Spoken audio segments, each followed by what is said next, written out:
No one truly knows what happened inside the sacred walls when the empire came. History wrote of conquest, glory, and power, but it whispered little of the silence that followed. When the Ottomans expanded across Europe, they did not only claim land. They claimed souls. In cities once filled with the sound of prayer, silence fell like ash. Convents that had stood for centuries vanished overnight. Records faded. Testimonies were erased. And yet, shadows remain. This is not the story of war. It's the story of what war leaves behind: the echoes, the ruins, the silence that speaks louder than any scream. The year was 1453. Constantinople, the crown of Christendom, was falling.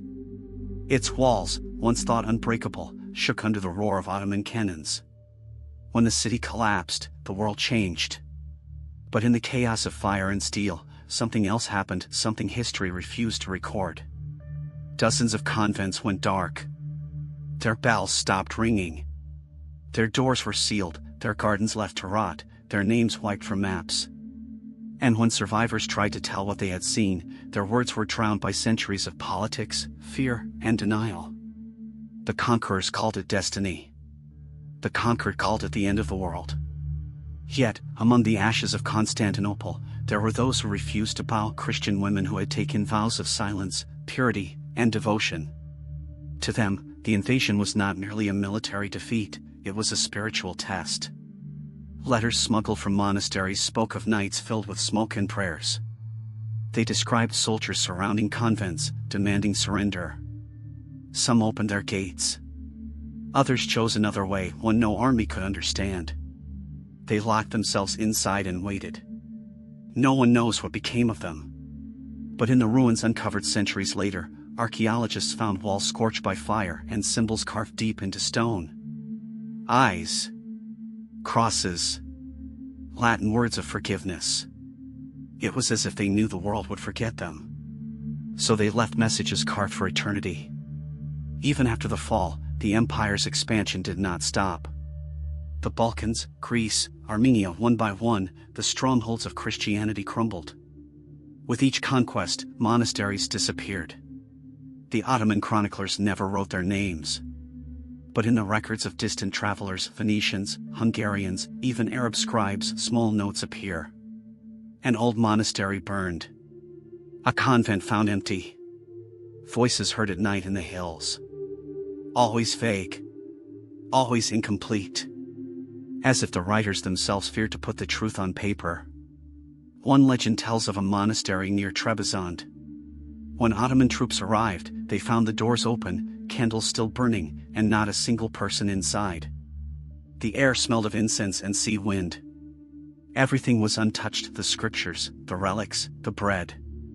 But the women were gone. Some say they escaped through tunnels leading to the mountains. Others believe they vanished on purpose, leaving behind a ghostly message to anyone who came after. You can take the walls, but not the faith within them. For generations, locals swore that on certain nights, lights could be seen flickering along the cliffs, a procession of figures in white, walking silently toward the sea. No one ever found them. But no one dared to search too deep either. As the Ottoman rule grew, so did the fear. Convents began to hide their symbols. Crosses were carved beneath floors, prayers written behind paintings, secrets passed in coded hymns. Faith became something whispered. And silence, once a vow, became a weapon. Historians later called it the era of hidden sanctuaries. Entire communities of Christian women lived in disguise, posing as servants, midwives, or healers, secretly keeping the sacred rites alive. They gathered at night in abandoned churches or caves, carrying candles made from beeswax and ash. Every gathering was a risk. Every prayer, a rebellion. They were no longer nuns. They were shadows of devotion, silent, unseen, unstoppable. And still, the empire watched. There are Ottoman reports describing these underground gatherings, calling them the gatherings of the silent cross. The authorities feared them, because faith is harder to kill than flesh. For every church burned, another was rebuilt in secret. For every holy book confiscated, a dozen copies were hidden in cellars and behind walls. In 1465, an Ottoman official wrote, they gather in silence. We hear no music, no voice, no laughter, only the sound of the wind through broken stone. And yet, from that silence, something powerful rises. That something was what terrified them most.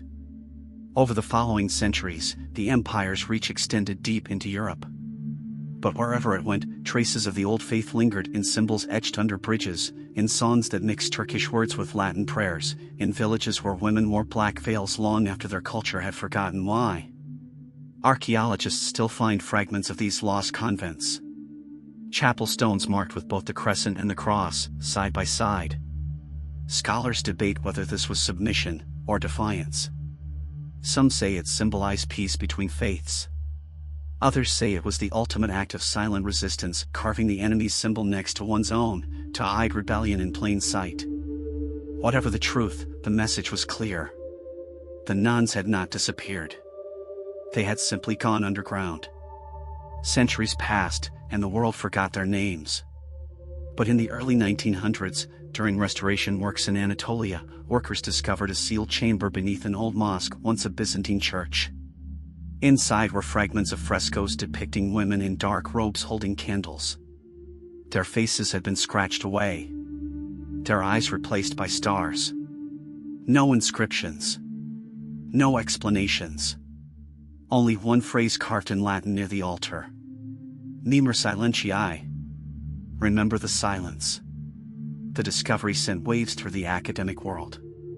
Historians debated for decades whether the chamber had belonged to a hidden order of Christian women who continued their rituals secretly under Ottoman rule. No one could prove it. But the evidence was undeniable. The faith they tried to erase had simply changed form. Even today, in remote regions of Turkey, Greece, and the Balkans, villagers speak of the Silent Sisters. Women dressed in black who appear before storms, walking the hills, holding lanterns. They never speak, never look back. Some say they are spirits of the old convents. Others believe they are real descendants of those who refused to abandon their vows, carrying the flame of faith across generations. No historian can confirm it. But when asked, locals always answer the same way. Some things are not written in books. So what did the Ottomans truly do to these Christian nuns? They silenced them. They erased their names, their sanctuaries, their voices. But in doing so, they created something immortal, a legacy of quiet defiance that survived every empire, every war, every century. The silence they forced became the proof of what they feared most. Because silence is not absence. It is endurance. It is power. And it remembers everything. Music builds deep strings, slow heartbeat. When you walk through the ruins of old churches, when you see crosses carved beneath layers of dust and time, you are not looking at forgotten stones. You are looking at resistance carved in silence, a message left for those who would one day listen. They tried to bury faith under conquest.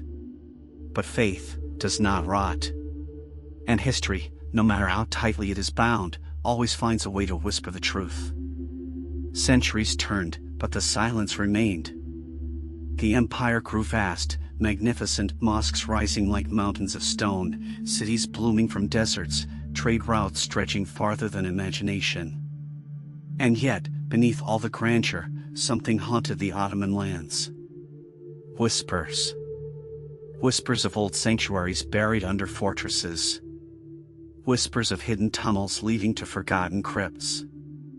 Whispers of women who refused to die, whose faith had turned to legend. No one dared to speak their names, but every soldier, every merchant, every priest who crossed those lands heard the same stories. Stories of the silent orders. The empire called them the ghosts of disobedience. The people called them the daughters of faith. According to rare manuscripts smuggled into Europe, these orders continued their rituals secretly for decades, even centuries, after their convents had vanished from maps. They met under moonlight, in caves, in cellars, in ruins swallowed by ivy. They wore no official habits. Their symbols were hidden in jewelry, embroidery, or coded phrases in old hymns. Each generation chose one among them, the keeper of silence, who preserved the secret prayers and names of the original sisters. If caught, they would vanish again. But the line never broke. Like an unending flame passed from hand to hand, faith survived where armies failed. In 1521, a strange document appeared in Venice. It described a merchant's journey through Anatolia and mentioned a monastery deep in the mountains where women spoke Latin in the dark and carried candles that never burned down. He claimed they had no leader, no church, no priest. Only faith. When asked where he saw this, he refused to answer. Soon after, he disappeared. His ship was found empty, his journals missing. Only one page survived, the drawing of a cross, surrounded by 12 eyes. Historians later called it the symbol of the Watchers. It became associated with the lost Christian orders that had gone underground during Ottoman rule. But the empire's scholars began to notice something else. Throughout the 16th and 17th centuries, whenever rebellion or unrest spread in a province, strange markings appeared first, small crosses carved into trees, doors, or even city wells. Always the same pattern, one cross, one eye above it. A symbol of those who still watched. Some Ottoman governors treated it as superstition. Others saw it as warning. A secret belief still alive. One frightened official from Thessaloniki wrote in 1603, "We destroyed their sanctuaries, yet their eyes still look upon us. They speak through silence, and silence spreads faster than fear." By the 1700s, these symbols appeared less often. Time had buried most of the old stories. The empire modernized, and religion slowly gave way to trade, culture, and politics. But the old stones, they remembered. Travelers who ventured into the ruins of forgotten monasteries reported impossible things. Candles lit with no flame. Hymns echoing with no singers. Footsteps on marble where no one had walked for centuries. To many, it was myth. To others, proof that faith never dies, it simply changes form. Then came the 19th century, the age of archaeology, discovery, and obsession with lost civilizations. European explorers began digging through Ottoman lands, searching for the past. And what they found was far stranger than ruins. In the hills of Cappadocia, an English archaeologist named William North discovered a sealed stone corridor beneath an abandoned mosque. The passage led to a small chamber carved directly into volcanic rock. Inside, 12 stone seats arranged in a circle. Each seat had an eye carved above it. At the center, a single broken cross, half hidden under dust. He wrote in his diary, "I could feel the silence breathe." But before his research was published, the chamber was sealed again by order of local authorities.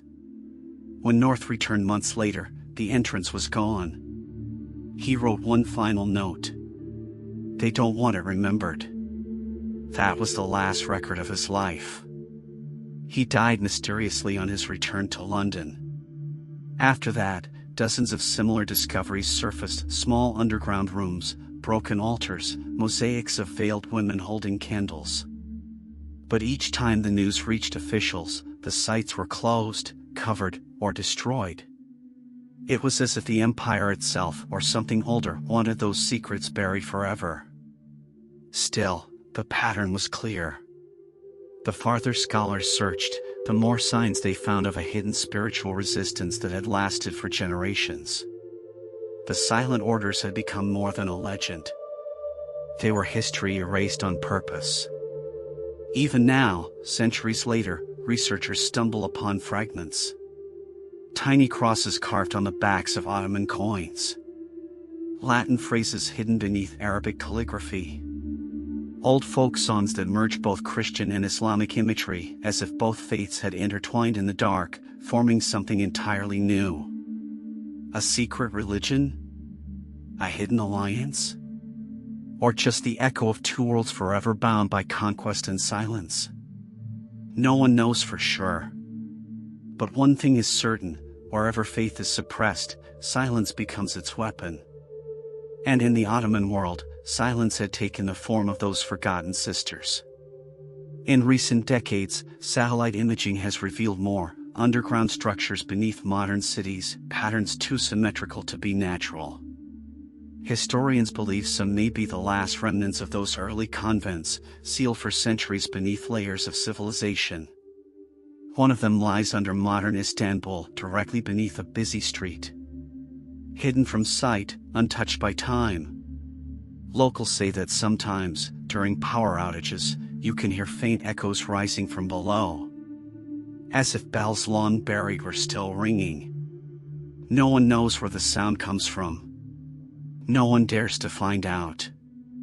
Music rises, deep brass and slow percussion. The Ottomans ruled for more than 600 years. They left behind art, architecture, poetry and silence. A silence that does not rest, but waits. Because somewhere, under centuries of earth and denial, the stories of the vanished nuns remain carved in stone, written in whispers. They were never destroyed. Only hidden. And as long as silence exists, their faith endures. Centuries passed, and yet the silence endured. The nuns who had vanished, the convents that had disappeared, the secrets hidden beneath stone and dust, they were not gone. Because silence is patient. Silence waits. And when the world is ready to listen, silence speaks louder than any scream. Modern times brought new explorers, archaeologists, and historians armed with science and curiosity. They wandered ruins once thought empty, scanned ruins with satellites, and mapped underground networks beneath ancient cities. One discovery shook the world. Beneath a forgotten monastery outside Thessaloniki, researchers uncovered a labyrinth of tunnels. Stairs carved from rock, chambers lined with inscriptions, and relics, simple crosses, fragments of manuscripts, rosaries, all preserved under layers of dust and stone. Nothing explained who had built them. Nothing explained how they had survived undetected for centuries. And then, in the deepest chamber, they found it, a fresco, almost untouched by time. A line of women in black robes, holding candles that seemed to glow in the darkness. Their faces obscured, their hands outstretched. And above them, in faint Latin letters, a phrase. We endure. We remember. We watch. It was as if the past itself had reached out through centuries to speak. News of these discoveries spread. Archaeologists and historians debated endlessly. Were these the descendants of the vanished orders? Or were they a symbolic message, left by those long gone to warn future generations? Locals whispered. They told stories of ghostly lights appearing during storms. Of women walking hillsides at midnight, holding lanterns. Of prayers sung in the darkness, their voices carried by the wind. Skeptics called it legend. But the ruins, the tunnels, and the inscriptions told another story. A story of defiance. Of endurance. Of faith that refuses to die. The nuns had survived in silence through secret networks, coded messages, and hidden sanctuaries. The empire may have taken their convents, their names, their voices. It could not take their devotion. And their legacy persisted in subtle, unseen ways. Symbols carved into stone, preserved texts, clandestine rituals passed from generation to generation. Even centuries later, their impact could be felt. Every whispered hymn in a forgotten chapel, every hidden cross beneath a modern city, every story passed through folklore, all were traces of a faith the world had tried to erase. Then came the first real challenge to the historical narrative. In the 21st century, a team of digital archaeologists mapped old Ottoman archives alongside satellite imagery. They found that almost every vanished convent had a corresponding underground network. Tunnels, hidden chambers, storage rooms designed to survive not just soldiers, but time itself. It became clear, the nuns had planned for survival. They had created what the empire could never destroy, a network of hidden sanctuaries. Some of the manuscripts recovered describe the philosophy behind it. When they take your walls, build in shadows. When they take your voice, speak through silence. When they take your world, create another. These words became the guiding principle of the silent orders. Faith had become not just spiritual, it was strategy, survival, and defiance. Historians now understand that the Ottoman attempts to erase these orders inadvertently strengthened them. By forcing faith underground, by destroying visible symbols, they created a network that could endure centuries without recognition. The empire may have ruled the land, but it never ruled the hearts of those who had learned to move in silence. In a strange twist of history, the act of oppression became the seed of immortality. The nuns' voices, once thought lost, became louder with every generation that remembered. The evidence is subtle but undeniable. Across Europe and the Middle East, tumults, inscriptions, and hidden sanctuaries appear repeatedly. Each discovery reinforces the story. Faith cannot be destroyed by conquest. Belief cannot be erased by force. Silence can become its most powerful weapon. And the nuns, the women whose names were erased, whose convents were burned, whose lives were hidden from history, are still speaking. Through symbols, through relics, through stories carried in whispers across centuries. Today, when archaeologists explore ruins in Turkey, Greece, or the Balkans, they sometimes uncover objects that appear ordinary at first. A rosary bead, a fragment of parchment, a small candle holder. But under scrutiny, these objects reveal coded messages. Prayers written in invisible ink. Maps of hidden sanctuaries. Symbols meant to guide future generations. And as modern researchers uncover these secrets, the world realizes something profound. These women had won. Not by war. Not by force. Not by sword. But by endurance. By planning. By surviving in silence. In the ruins of Cappadocia, a hidden chamber was discovered recently beneath a monastery that had been forgotten for centuries. The walls were lined with frescoes showing cloaked women holding candles, eyes hidden but gazing outward as if watching everything. Archaeologists could feel the weight of the centuries pressing down. One wrote, "It was as if the room itself was alive, as if it remembered every prayer, every whisper, every vow." The chamber was sealed for protection. Yet the story had already reached the world. These discoveries do more than satisfy curiosity. They reveal a profound truth about human history. Even under the most oppressive empires, even when faced with erasure, humanity finds ways to survive. Faith, strategy, and silence become tools of endurance.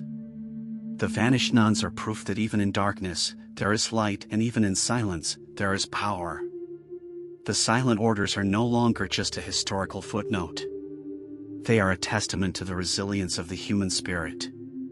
And so, what Ottomans tried to erase, the nuns preserved. What seemed lost to history, survived in shadows, underground, and in secret texts. The legacy of the silent orders is not just about faith. It is about resistance, cunning, courage, and the refusal to be forgotten. Even today, when new ruins are discovered, when ancient texts are decoded, when lights flicker in old chapels, it is as if the past is reminding us. You may conquer cities, you may burn buildings, but you cannot conquer the soul. The world continues to move forward, empires rise and fall, names fade and return, but silence, true silence, remembers. And in that remembrance, the nuns speak. Through stone, through wind, through history itself. The final lesson of these vanished women is clear. Oppression cannot erase belief. Time cannot erase strategy. And silence, when wielded with intention, can outlive empires. So the next time you walk past ruins, old convents, or forgotten monasteries, remember this. The walls may be broken. The names may be lost. But faith, defiance, and courage endure. And sometimes, just sometimes, in the stillness of the night, you might hear them, the silent orders, still speaking.